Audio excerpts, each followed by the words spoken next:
Direktur Utama PSM Makassar Sadikin Aksa menyampaikan alasan PSM menggelar latihan tertutup sejak hari pertama para pemain berkumpul. Menurutnya hal itu adalah bagian dari strategi pelatih Bernardo Tavares agar persiapan menghadapi Bali United di babak playoff Liga Champions Asia bisa lebih maksimal.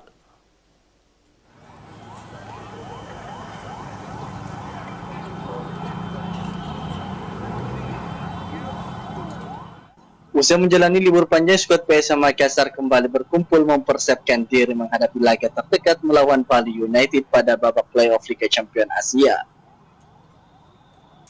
Latihan perdana PSM pun langsung digelar tertutup, namun antusias para penonton tetap ramai karena ingin melihat langsung para pemain baru tim Juku Eja.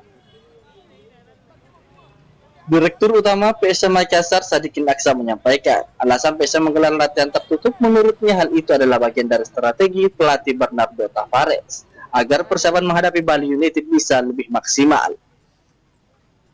Sadikin menyerahkan seluruh hal yang berkaitan dengan teknik kepada Tavares. Dirinya hanya fokus untuk memastikan bahwa tim PSM Makassar bisa semakin baik ke depannya. Ia menambahkan, pelatih Bernardo Tavares saat ini tidak ingin membahas masalah teknik ataupun strategi, karena hal itu bisa berdampak pada persiapan tim. Itu urusannya pelatih, kita tidak, karena kita cuman kita langsung ada game.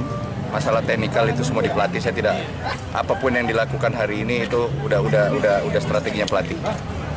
Nah, kalau untuk pemain baru sendiri apa masih ada tambahan? Saya tidak tahu, itu urusannya pelatih semua. Karena saya di sini saya PSM, saya sekarang hanya berusaha untuk bagaimana ini perusahaan jalan lebih bagus ke depannya dari sebelum-sebelumnya. Masalah teknikal itu semua saya kasih ke pelatih, dan pelatih juga tidak mau terlalu banyak open, mohon maaf, karena pelatih ini punya strategi.